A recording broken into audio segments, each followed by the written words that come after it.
네, 여호수아 2장 1절로 24절의 말씀입니다. 지난주에 저희가 1장을 마무리하면서 믿음에 대한 정의를 내렸습니다. 믿음은 바라는 것들의 실상이요, 보이지 않는 것들의 증거다. 신약에 나오는 말씀이기 때문에 이 단어들이 굉장히 좀 철학적인 용어죠. 헬라어이기 때문에. 그래서 그 고대 철학자들이 사용했던 그런 단어들이 많이 들어가 있지만은 우리가 생각하는 영혼에 관한 것, 그 부분에 대해서 설명을 드렸었습니다. 결론적으로 우리의 믿음은 세상 사람들이 볼 수 없는 것입니다. 그러나 우리의 삶을 통해서 그 증거가 나타나는 거죠. 어떻게 보면은 말이 되질 않아요. 보이지 않는 것들의 증거다. 우리의 믿음은 그런 것입니다. 말로만 해서 되는 것이 아니라 삶 가운데 그 믿음이 드러나야 되는 것이죠. 오늘의 본문은 어떻게 접근하는가? 라합과 정탐꾼들에 대해서 그들의 모습, 또 상황을 어떻게 대처했는가 살펴보고 상고하면서 은혜를 나눠보도록 하겠습니다. 여호수아 2장에 1절에 이렇게 시작을 합니다. 눈의 아들 여호수아가 사람들을 보냅니다. 두 사람을 보냈는데 아시는 것처럼 모세는 12사람을 보냈죠. 전체 땅을 보기 위해서. 근데 여호수아는 두 사람만 보냈습니다. 뭐 신세대 리더라서 그랬다기보다는 뭔가 다른 뜻이 있었겠죠. 정확히 본문에 나와 있지는 않지만은. 그리고 그 땅과 여리고를 엿보라 했습니다. 여리고만 엿보는 게 아니라 그 요단강 서편에 있는 땅 전체와 여리고를 살펴보아라 라고 했어요. 근데 어떻게 됐습니까? 오른쪽 시딤에서 보냈으니까 왼쪽 여리고 저쪽이거든요. 아주 먼 거리는 아니에요. 사해 위쪽으로 요단강을 건너 갔을 것입니다. 그런데 정탐꾼들이 모세가 12명을 보냈을 때는 40일 동안 있을 때 그쪽에서 알아채지 못했어요. 성경 말씀에 그들이 왔다 하는 부분은 없습니다. 이 사람들은 2절부터 보니까 어떤 사람이 여리고 왕에게 말하여 이르되 보소서 이 밤에 이스라엘 자손 중에 몇 사람이 왔다. 2명이 가는데 당장 걸려버렸습니다. 여호수아 6장에 보시면 23절에 젊은 두 사람이라고 되어 있어요. 경험이 좀 없는 사람이었던 것 같습니다. 그리고 하필이면 라합의 집에 갔습니다. 라합은 여기서 이제 기생이라고 표현되어 있지만은 창기로 이제 표현이 되어 있고요. 신약에 보시면. 그러니까 그쪽에는 아무래도 좀 사람들도 많이 왔다 갔다 할 수 있는 부분일 수 있고 피할 수도 있겠지만은 여러 가지를 볼 때 별로 좋은 장소는 아니었던 것 같아요. 어쨌든 거기에 머물고 있다가 들켰습니다. 그래서 라합에게 사람을 보냈죠. 그때 당시에는 그 도시마다 왕으로 일컬어지는 그 지도자들이 있었기 때문에 그 사람들이 자기 수하에 있는 사람들을 보내서 라합에게 물어보는 장면입니다. 그랬더니 라합의 이제 답변이 나오는 거죠. 벌써 두 사람을 숨겼어요. 라합이. 그 다음부터 쭉 거짓말을 합니다. 나는 그들이 누군지도 몰랐고 언제 갔는지 어디로 갔는지도 모른다. 근데 정문 닫기 전에 빨리 쫓아가면 잡을 수 있을지도 모르겠다라고 말을 했어요. 그냥 모른다 뿐만 아니라 아주 거짓말을 여러 단계로 했습니다. 그리고 나서 그 사람들이 떠난 후에 라합이 정탐꾼들에게 하나님에 대해서 인정을 하고 위에서 또 하늘에서 그 다음에 밑에서 땅에서는 하나님이심을 인정하고 나서 이렇게 했으니까 나를 도와주고 우리의 삶을 보존해 달라 이렇게 말을 했습니다. 그 딜을 한 거죠. 정탐꾼들하고. 분명히 하나님께서 이 사람들을 보냈고 이스라엘 민족이 이 땅을 차지할 것을 어떻게 된 건지는 모르지만 알았어요.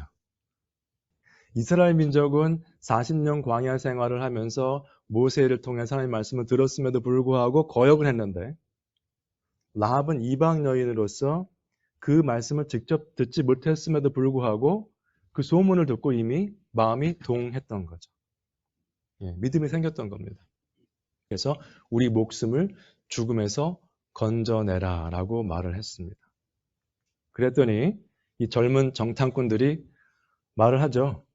우리의 일을 누설하지 아니하면 그렇게 하겠다. 여러분 생각을 해보시기 바랍니다.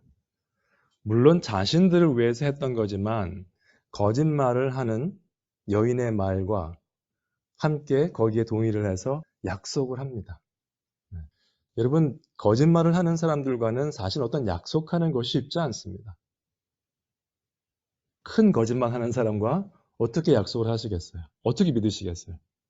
작은 거짓말을 여러 번 해도 믿음이 사라지는데, 물론 자신들을 위한 일이었지만 그 부분에 대해서 이 정탐꾼들은 앞뒤 안 가리고 그렇게 하겠다. 비밀만 지켜주면 하겠다. 이렇게 얘기를 했습니다. 그래서 이제 나중에 후반부를 보시면 여호수아서 그 내용이 더 나와요. 더 약속에 대한 구체적인 내용이 나오고 그러면 너희 창밖에 그 빨간 줄을 달아라 해서 달고 그렇게 됩니다. 그리고 나서 정탐꾼들은 잘 들어가서 여호수아에게 보고를 다 마치게 됩니다. 그런데 15절에 보시면 라합이 그들을 창문에서 줄로 달아내리니 그의 집이 성벽 위에 있으므로 그가 성벽 위에 거주하였습니다. 라고 되어 있습니다. 굉장히 힘든 본문이에요, 사실은. 그때 당시 여러 가지 해석이 있는 부분이고요.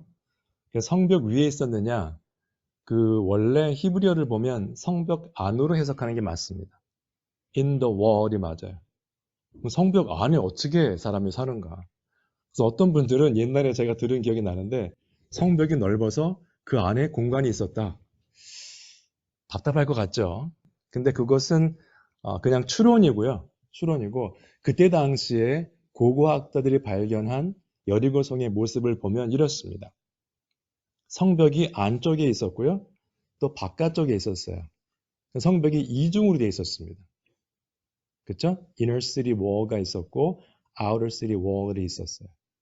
그 다음에 여기 그림에 보시는 세 군데 정도가 거주 지역이 있었습니다. 첫 번째 성벽 안에도 있었고 중간에 있는 거죠. 위에하고 밑에는 바깥 성벽 쪽에 가까이 있는 거주지였죠. 그래서 라합이 살았던 것은 바깥 거주지 중에서 성벽에 붙어 있는 것으로 보시면 되겠습니다. 그러면 또 질문이 있어요. 제가 6장은 안 할 계획이지만은 6장에 여리고성이 무너집니다. 그러면 성벽 위에 살고 있던 라합은 집이 멀쩡했는가라는 질문을 할 수 있습니다. 그 답은 저도 모르겠습니다. 왜냐하면 성벽이 무너졌다고만 나와 있는데 거기에 살았거든요. 근데 아마도 거주지, 성벽 전체가 다 무너지진 않지 않았을까 그렇게 생각해 볼 수 있겠죠. 재미있는 질문하실 수 있는 부분이기 때문에 미리 말씀을 드립니다. 그래서 아마도 바깥 외벽 쪽에 그 성벽 쪽에 있는 집에 살았던 것이 라합이었다. 그래서 라합이 그들에게 이르되 두렵건대 뒤쫓는 사람들이 너희와 마주칠까 하노니 너희는 산으로 가서 사흘 동안 숨어 있다가 뒤쫓는 자들이 돌아간 후에 너의 길을 가라. 아주 상세하게 얘기를 해줍니다. 굉장히 친절해요.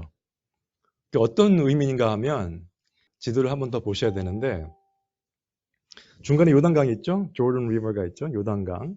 오른쪽에서 왔기 때문에 왼쪽에 있는 여리고성에서 아까 라합이 말한 거는 빨리 가면 찾을 수 있다 했던 부분이고 여기 산으로 가라는 거는요. 이 정탐꾼들한테 산으로 가라는 것은 여리고에서 왼쪽 방향입니다. 이스라엘 있는 그 진영이 아니라 반대쪽이에요. 그리고 여기서 말하는 산은 높은 산이 아니에요. 어느 정도 좀 높긴 하지만은 우리가 생각하는 그런 등산하는 그런 산이 아니고 저기 이스라엘 쪽에 쪽 가시면은 좀 낮은 산들이 많은데 그 안에 동굴들이 엄청 많습니다. 숨을 수 있는 곳이 굉장히 많고 찾기가 어려워요. 뭘 찾더라도. 그래서 이제 양치기 하는 사람들도 양떼들을 몰다가 양이 한두 마리씩 길을 잃고 동굴에 들어가는 경우가 있다고 합니다. 그러면은 찾기 참 힘들대요. 그런 케이스였죠. 그래서 정탐꾼들한테는 왼쪽으로 가라고 했고 아까 말씀드렸던 그 사람들한테는 여리고성에서 정탐꾼은 어디냐 했던 사람들은 오른쪽으로 보낸 거죠. 그 사람들이 요단 나루터까지 쫓아갔기 때문에 완전 반대 방향으로 이렇게 했던 거. 굉장히 지혜로운 여인이었죠. 비록 거짓말은 했지만은. 그래서 사흘 동안 있어라. 그래서 잘 무사하게 있다가 돌아갔습니다. 그러면 라합의 대처가 정당했는가 생각해 보셔야 돼요. 보통 성경을 보시다 보면 거짓말을 해도 되는가? 라는 질문이 드실 때가 있습니다. 여러분들은 어떻게 생각하세요? 상황에 따라서 이런 경우는 좀 사람의 목숨이 달린 문제였고 하나님의 사람들이었기 때문에 당연히 하나님의 일을 하니 목숨을 살리기 위해서 거짓말하는 것이 합당했다 생각하시는 분들. 아니다. 반응이 전혀 없으신데. 모르겠다. 정답입니다. 네. 예를 또 하나 줄 수가 있죠. 여기서도 거짓말을 해서 결국 이스라엘 사람들 살렸지만은 출애굽기에 보시면은 나오죠. 바로 왕이 그때 이스라엘 민족이 막 숫자가 늘어나니까 산파들에게 말을 합니다. 가서 히브리 여인들이 아이를 낳을 때 사내 아이면 죽여라. 딸이면 살려두고. 근데 어떻게 했습니까? 애굽 왕의 명령을 어기고 남자 아기들을 살렸어요. 일단 말을 안 들었죠? 산파들이. 그 다음에 바로가 묻습니다. 왜 애들이 더 살아있느냐? 답변을 이렇게 합니다. 히브리 여인들은 애굽 여인과 다르다. 힘이 세서 우리가 가면 벌써 이미 아기를 낳은 상태라 우리가 어떻게 할 수가 없었다라고 거짓말을 합니다. 이것도 거짓말이죠. 그랬더니 하나님께서 그 은혜를 베푸셨다고 돼 있어요. 그러면 거짓말을 해서 사람을 살렸기 때문에 하나님의 은혜를 받았구나라고 생각하실 수가 있겠죠. 그러니 라합의 거짓말도 합리화될 수 있다. 이렇게 볼 수도 있겠습니다. 제가 가장 좀 안타깝게 생각하고 제가 설교 때도 한두 번 말씀을 드렸던 부분이지만 예전에는 선교사님들이 나갈 때 성경책을 가져가면 공항에서 우리 성경책 없다? 거짓말하고 안 걸리고 잘 들어가면 하나님 감사합니다 라고 기도를 합니다. 그 선교제 갈 때도 목숨도 위험하고 또 복음의 전파를 위해서 신분을 숨기고 들어갑니다. 나는 선교사가 아니고 목공이다. 뭐 다른 일을 하는 사람이다. 이렇게 해서 가짜 아이디를 만들어서 들어가죠. 우리는 그것을 하나님의 은혜라고 하면서 기뻐하는 모습을 보면서 제가 평신도 때도 굉장히 불편했어요, 사실은. 신분을 속이고 거짓말을 하고 성경을 들고 돌아가는 게 과연 하나님의 일인가? 제가 의아했던 때가 있었습니다. 그러면 어떤 목적이 정당하면 그 과정은 아무 문제가 없는 것입니까? 어떻게 하든? 아니죠. 내가 그렇게 거짓말을 하고 신분을 속이고 성경 말씀을 가지고 들어가지 않으면 그곳에 복음이 들어갈 수 없다는 건 뭡니까? 영적인 교만입니다. 내가 해야 할 수 있다는 거죠. 하나님은 어디 계십니까? 그나라에 안 계신가요? 굉장히 위험한 생각이고요. 수단과 방법을 justify 하는 거죠. 배고파서 빵을 훔쳤습니다. 죽을까 봐. 그러면 괜찮은 겁니까? 아니죠. 그래서 이 부분에 보시면은 좀 더 자세히 보셔야 돼요. 은혜를 베풀었는데 그 앞에 구절을 보시면 17절에 보시면 산파들이 하나님을 두려워하여 애굽 왕의 명령을 어겼어요. 하나님을 두려워했어요. 그렇죠? 그 다음에 뒤에 보시면 그 산파들은 하나님을 경외하였으므로 하나님이 그들의 집안을 흥왕하게 하신지라. 거짓말을 해서 그 사람들에게 은혜를 베푸신 것이 아니라 그 사람들의 마음 가운데 하나님을 경외했기 때문에, 두려워했기 때문에 복을 주신 겁니다. 여러분, 다윗이 간음을 범하고 살인을 저질렀습니다. 사실은. 그러면 성경에 나와 있으니 우리도 괜찮다? 아니죠. 나와 있는 것은 뭡니까? 그 레슨은. 우리는 그렇게 하면 안 되겠다죠. 하나님을 두려워하는 것은 맞지만은 거짓말하는 것은 성경 전체를 볼 때 안 되는 것이죠. 그러면 라합은 어떻게 표현됐습니까? 히브리서에. 같이 함께 읽으시죠. 시작. 믿음으로 기생 라합은 정탐꾼을 평안히 영접하였으므로 순종하지 아니한 자와 함께 멸망하지 아니하였도다. 믿음으로 정탐꾼을 평안히 영접하였다. 글자 그대로입니다. 그냥 영접한 것 때문에 멸망하지 않았다는 거예요. 중요한 건 뭡니까? 믿음으로. 믿음이 있다고 해서 우리가 완벽하고 퍼펙트한 삶을 살지는 못합니다. 근데 의도적으로 거짓말하는 것은 안 되는 것이에요. 그러니까 라합이 한 행동은 어떻게 보셔도 맞다고 볼 수 없습니다. 거짓말한 것 자체는. 왜냐하면 상황 논리가 되기 시작합니다. 그렇게 되면. 절대 진리는 뭡니까? 5 플러스 5는 10이다. 그거는 어떤 상황에도 바뀌지 않는 공식이죠. 하나님의 말씀도 마찬가지예요. 거짓말은 안 된다. 그러면 상황에 따라 바뀌는 게 아니에요. 상황과 관계없이 하나님의 말씀은 변치 않는 진리라는 거죠.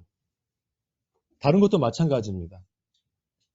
요즘은 교회에서 저는 이제 그 신명기를 하면서 이혼 얘기를 했습니다만 상황에 따라 이혼이 괜찮다 말할 수 없습니다. 성경적으로 물론 이혼하는 경우가 있죠. 없다는 게 아니죠. 거짓말하는 경우가 왜 없습니까? 지금 오늘 일주일을 쭉 보세요. 거짓말을 안 하고 사신 분이 있을까요? 어떤 경우를 보면 본인이 거짓말하는 것도 몰라요. 제가 알던 분도 자기 비즈니스에 그 레버뉴 검사, 그 세일즈 하는 거를 검사하기 위해서 누가 온다고 해서 저한테 예전에 오래된 얘기인데 자기 비즈니스에 와서 손님처럼 앉아 있으면 좋겠다. 그럼 거짓말이라 안 되겠는데요. 그랬더니 그게 왜 거짓말이냐고 하시더라고요. 너 손님이 그러면 예스 하고 어디 사냐 그럼 여기 산다고 해요. 이 근처 산다고. 근처에 안 사는데. 그분은 그게 거짓말로 생각이 안 되는 거예요. 그때 못 뵀네요. 어떠셨어요? 좀 바빠서. 안 바빴는데. 그런 경우 얼마나 많습니까? 아무 생각 없이 그냥 거짓말을 하는 거죠. 자녀를 키우시는 분은 어릴 때 그런 경우 있었을 거예요, 아마. 애들이 안 아픈데 학교 가기 싫은데 학교에 전화해서 우리 애가 아프다. 아이를 사랑하니까 거짓말. 그렇게 자란 아이들이 세상의 법을 지킬까요? 안 지킵니다. 부모가 안 지키는 걸 보고 자랐는데 아이들이 또 머리를 쓰겠죠. 더 영특한 방법으로. 그래서 믿음이라는 것의 포인트지 그 거짓말한 것을 여기서는 합리화할 수 없다는 거 기억하시고요. 그러면 하나님께서 말씀하신 부분이 굉장히 많지만 잠언 12장에 뭐라고 나왔는가? 한번 함께 읽으시겠습니다. 시작. 거짓 입술은 여호와께 미움을 받아도 진실하게 행하는 자는 그의 기뻐하심을 받느니라. 여러분 예전에 한 15년 됐나요 벌써? 그 이상 됐네요. 그때 왜 부동산 파동이 있었죠. 그때 어떤 식으로 다 집을 샀습니까? 다 거짓말했죠 거기다가. 회계사, 변호사, 집 사는 사람 다 거짓말했어요. 그 다음에 인베스트먼트 집 사면서 자기 집이라고 살 집이라고 씁니다 거기다가. 이제 페더럴 오펜스이기 때문에 그렇게 하면 큰일 납니다만 그땐 그게 없었죠. 하면서 그러면 그렇게 하면 이자가 낮거든요. 인베스트먼트보다. 다 남들이 다 하기 때문에. 아무도 모르니까. 삶 가운데 그렇게 살면서 교회는 또 나옵니다. 그죠? 어쨌거나 하나님의 말씀에 근거하면 거짓 입술은 여호와께 미움을 받는다고 되어 있습니다. 이건 무슨 체인지가 되고 상황에 따라 바뀌는 게 아닙니다. 진리의 말씀입니다. 그러면 그냥 거짓말, 사실이 아닌 것을 하는 그 거짓말뿐만이 아니라 그 삶은 어떤 삶이 될까요? 나의 진정한 모습을 보여주지 않는 삶이 됩니다. 말로 거짓말하게 되죠. 상황에 따라 바뀌는 말이 돼버리고 삶에 대해서 힘든데 괜찮다고 하고 여기를 보시면 요한복음에 보시면은 너희는 너희 아비 마귀에게서 났으니 너희 아비의 욕심대로 너희도 행하고자 하느니라. 그는 처음부터 살인자요.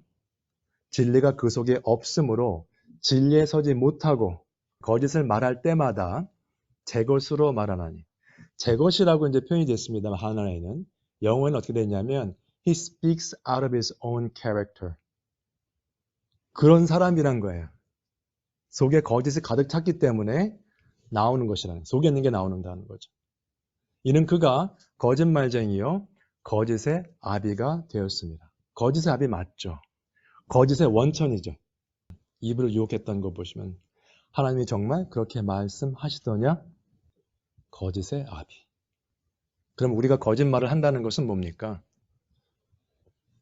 맨 위에 보시는 것처럼 너희는 너희 아비, 마귀에게서 났으니 이렇게 되는 겁니다. 예수님의 말씀입니다. 예수님께서 거짓말하는 자들, 거짓 행동을 하는 자들은 결국 마귀의 자손이다. 이렇게 말씀하고 계세요. 근데 크리스찬이라고 말을 하면서 우리는 매일 정직하지 못한 삶을 사는 부분이 얼마나 많은지 모릅니다. 말과 행동 다 포함되죠. 그러면 이것이 삶에 어떤 영향을 미치는가를 보셔야 돼요. 이제 거짓말 자체가 아니라 이제 삶 전체를 보는 겁니다. 두 사람을 예를 들어보죠. 왼편에 있는 사람은 자기의 본래의 모습을 보여주고 싶지 않습니다. 그래서 이 막을 딱 쳐요. 보여주고 싶은 부분만 보여주고 일정 거리를 유지합니다. 옆에 있는 사람도 똑같아요. 그러면 두 사람이 만나면 어떻게 될까요? 나누는 거는 공통적으로 나누는 부분이 가운데 있는데 그 부분은 그들의 진짜 모습이 아닙니다. 그러면 10년 이상 같이 만나도 일정 거리를 유지한 그냥 불편하지 않은 관계 정도밖에 안 됩니다. 근데 이것이 사회에서만 그런 게 아니고요. 가정과 교회에서도 그렇습니다. 10년, 15년, 20년을 교회를 같이 다녀도 아무것도 아는 게 없어요. 그 사람에 대해서. 그분도 오픈하려고 하지 않고 저도 오픈하지 않습니다. 왜 그럴까요? 그 전에 그런 관계를 해서 좀 가까워졌다가 상처를 받았기 때문에. 여러분 뭐 예전에 그 책도 그런 제목이 있었습니다면 물 위를 걸으려면 베드로처럼 보트 밖으로 나와야 된다는 말이 있습니다. 편안하게 나 상처받기 싫어서 오픈 안 하고 그냥 클로즈하고 갭을 가지고 사시면 늘 그런 관계밖에 안 돼요. 그러면 가정에서 그런 정도의 관계, 직장에서도 그 정도의 관계, 교회에서도, 사회에서도 사람을 매일 만나도 뭐죠? 공허함밖에 없죠. 정말 기쁨이 있는 관계를 맺을 수가 없는 겁니다. 어떻게 가까워지시겠어요? 부부 사이에 대화가 없는데, 부모와 자녀 간에 대화가 없는데 얼마나 많은 삶을 나누고 있습니까? 교회 안에서 마찬가지죠. 직장에서도요. 15년, 20년을 같이 일해도 하나도 모르는 사람이 있어요. 이름만 알아요. 몇 년만 같이 일을 해도 정말 자세히 잘 아는 친구들이 있습니다. 여러분은 가정에서, 직장에서, 교회에서 어떻습니까? 많은 친구가 있으십니까, 혹시? 근데 그 친구들과의 관계가 얼마나 가깝습니까? 상처받기 싫어서 그냥 거리 유지하고 계세요? 그러면 이 군중 가운데 고독함, 정확한 표현이죠. 아무리 친구가 많아도 고독한 거예요. 외롭고. 근데 하나님과의 관계도 그렇게 사시는 분들이 있습니다. 그 이해가 되십니까? 하나님께 모든 것을 내려놓고 오픈을 100% 하지 못하면 내 삶은 바뀌지 않습니다. 내가 삶 가운데 10년을 지금 신앙생활 했는데 하나님과의 관계가 같은 상태다, 평행선이다, 조금 지금 같이 취하는 것 같다. 그럼 뭡니까? 나는 아직도 하나님의 말씀을 다 받아들인 적도 없고 내 삶을 온전히 하나님께 오픈한 적도 없다는 결과밖에 안 돼요. 그러니 하나님과 가까워질 수가 없죠. 20년, 30년 신앙생활, 평생을 해도 제자리죠. 그 연수로 신앙생활을 한다는 분들도 주위에 있습니다만 그것은 말이 되질 않죠. 예전에 보면은 바둑을 두면 20년을 뒀는데 15급으로 두는 분들이 있어요. 거의 초보죠. 하나도 안 늘어요. 저는 조금 계속 올라가는 편이었는데도 아주 잘 두시는 분이 저한테 그러시더라고요. 자네는 기재가 없네 그러더라고요. 재능이 없대요, 바둑에. 그래서 굉장히 좀 상처를 받은 적이 있는데. 네. 그럼 뭡니까? 20년, 30년 했는데 15급이다. 뭔가 문제가 있는 거죠. 그렇죠? 신앙생활 한번 돌아보시기 바랍니다. 내가 지금 평생을 했는데 하나님과 관계에 있어서 지금 요만큼 왜 이렇게 신앙생활이 힘들지? 재미가 없지? 그건 뭡니까? 좀 요만큼. 저 사람하고 친하지 않은 건 뭐죠? 요만큼만 나눴기 때문에 그런 거예요. 하나님을 전적으로 믿으시려면 리스크가 있어요. 상처받았던 사람들과 관계처럼. 뭔가 내려놓으시는 게 있어야 돼요. 다 움켜잡고 하나님과 가까워질 수 없습니다. 내 가정, 내 자식, 내 직장, 뭐 내가 하는 거 다 챙기면서 신앙생활을 발전하겠다. 불가능한 거죠. 그러나 하나 주의하실 것은 정직한 삶, 투명한 삶을 보여준다는 것은 남들에게 무례하게 한다는 것과 다른 이야기입니다. 본인의 말투라든가 행동하는 것이 다른 분에게 무례하게 비춰질 수 있는 것은 바꾸셔야 돼요. 나는 원래 이렇습니다. 하나님의 은혜를 체험한 적이 없습니다. 그 말밖에 안 됩니다. 행동하는 게 이렇습니다. 표정이 이렇습니다. 아무것도 바뀐 게 없죠. 주님 만난 후에. 은혜 체험한 적이 없습니다. 고백하는 것밖에 안 돼요. 여러분 그래서 요새 패키지 많이 받으시는데 10년, 20년을 만나도 잘 쌓여진 패키지 안에 있는 뭔지는 모르지만 뭔가 들어있겠죠? 그것처럼 속내를 하나도 알 수 없는 그러한 분이 되지 마시고 패키지를 이렇게 열어서 이런 사람이다. 좀 쉐어를 하세요. 상처받을 수 있습니다. 세상에 살면서 하나님께서 만드신 세상 뭔가 대가를 치르지 않고 얻을 수 있는 건 없어요. 미국 표현에 그런 게 있죠. No pain, no gain 그런 게 있죠. 운동을 해도 힘들게 하지 않으면 뭐가 늘어나는 게 없다는 거죠. 인간관계에서 힘들 수 있고 상처받을 수 있지만은 교회 안에서 특히 가정도 마찬가지고요. 오픈 좀 하셔야 돼요. 그렇다고 막 매일 만나고 뭐 전화하라 그 뜻이 아니라 본인의 모습, 막을 이렇게 쳐놓지 마시고 접근할 수 있도록 해주셔야 된다는 거예요. 다른 사람한테. 어려운 이야기지만 말씀을 드렸습니다. 그래서 라합이 거짓말을 했고 그 젊은 정탐꾼들이 실수를 하고 엉뚱한 곳에 있다가 걸리고 난리가 났습니다만 결국 하나님께서 이루시고자 했던 것은 이루셨어요. 룻기에 보시면 함께 읽으실까요? 시작. 살몬은 보아스를 낳았고 보아스는 오벳을 낳았고 오벳은 이새를 낳고 이새는 다윗을 낳았더라. 여기 보아스가 나오고 다윗이 나옵니다. 계보가 쭉 나오죠. 살몬은 영어 그 스펠링은 salmon입니다. salmon. 연어랑 똑같은 스펠링이에요. 왜 이 이야기를 했는가? 마태복음에 보시면은 살몬은 라합에게서 보아스를 낳았다고 되어 있어요. 지금 오늘 스토리에 나오는 그 라합이냐 아니냐 뭐 의견이 분분합니다만 오늘 나온 라합으로 보셔야 되는데 결론적으로 그렇다면 그 라합을 하나님께서 사용하셔서 믿음이 있는 여인이었기 때문에 그 여인을 통해서 또 보아스를 낳게 되고 보아스를 통해서 나중에 오벳과 이새와 다윗까지 갑니다. 마태복음 1장은 어떤 족보입니까? 그 계보는 예수 그리스도의 계보입니다. 거기에 나오는 이방 여인 4명 중에 한 명이 라합이에요. 네. 라합의 거짓말은 우리가 어떻게 해석해야 되죠? 거짓말은 원칙적으로 no. 네. 하나님께서 모든 것을 합력해서 선을 이루신 거죠. 그렇다고 해서 거짓말을 합리화해서 그러면 나는 거짓말을 해도 하나님께서 하시니까 그렇게 하겠다 할 수 없는 것이 거짓말뿐만 아니라 모든 일은 하나님의 뜻 가운데 이루어지고 하나님의 뜻이 이루어지죠. 그렇죠? 그러면 나는 결론적으로 뭡니까? 아무것도 안 해도 괜찮겠네라고 할 수 있죠.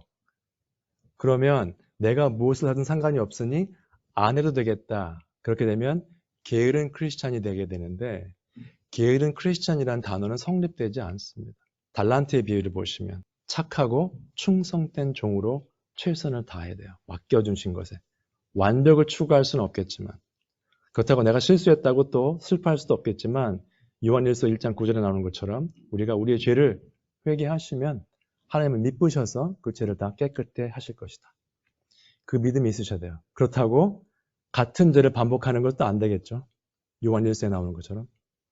하나님을 아는 하나님의 자녀는 죄를 계속 범하지 않기 때문에. 굉장히 힘든 부분입니다. 이 부분은. 제가 1, 2분 동안 설명드릴 수는 없지만 결론적으로는 거짓말은 되지 않습니다.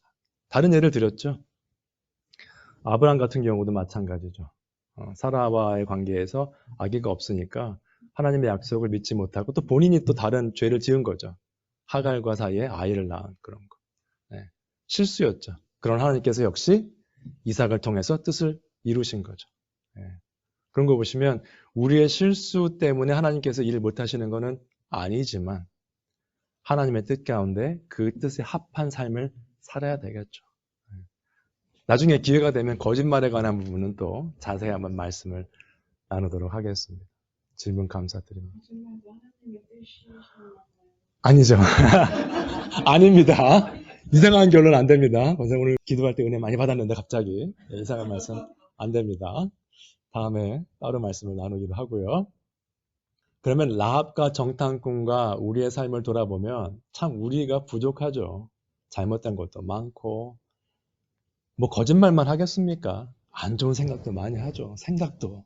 예수님께서는 산상수훈에서 안 좋은 생각하는 것도 죄를 이미 지었다고 하셨고 죄를 하나 지으면 모든 계명을 어긴 게 되는데 우리가 설 자리는 없죠 사실은 그렇게 따지면. 그러나 하나님의 은혜로 이 자리에 있는 것입니다. 라합도 실수를 했고 정탐꾼들도 실수를 했고 우리도 늘 실수를 하지만 그러면 부담 없이 살자 그건 아닙니다. 절대로. 게으른 크리스찬, 부담 없이 사는 크리스찬은 안 되고요. 우리가 가야 될 것은 뭡니까? 예수님께서 마태복음 5장에서 말씀하신 것은 내 아버지가 온전하신 것처럼 너희도 온전하라. 그게 뭐죠? 퍼펙트잖아요. 근데 우리가 퍼펙트하게 되는 것은 glorify. 하나님께서 우리를 영화롭게 하실 때만 가능한 거지만 거길 위해 가는 거죠. 계속 넘어지고 또 일어나고 하는 것이지만. 우리가 믿고 가야 될 것은 무엇인가? 오늘 두 가지인데 첫 번째는 뭡니까? 하나님은 사람이 아니시니 거짓말을 하지 않으시고 하나님을 닮아가야 되겠죠.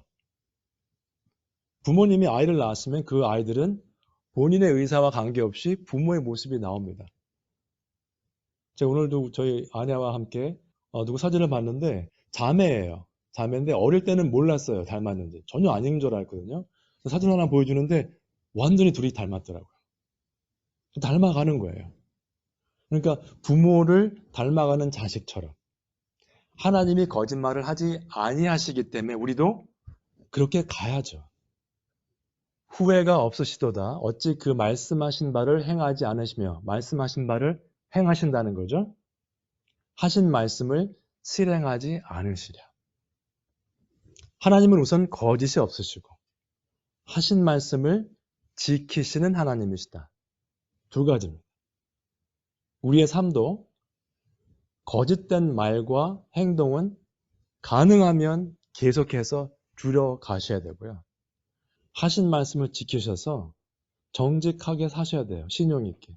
이게 어떤 부분입니까? 결국 하나님은 신실하시다. 신실하다는 뜻이 뭐죠? 믿을 수 있다는 뜻이에요.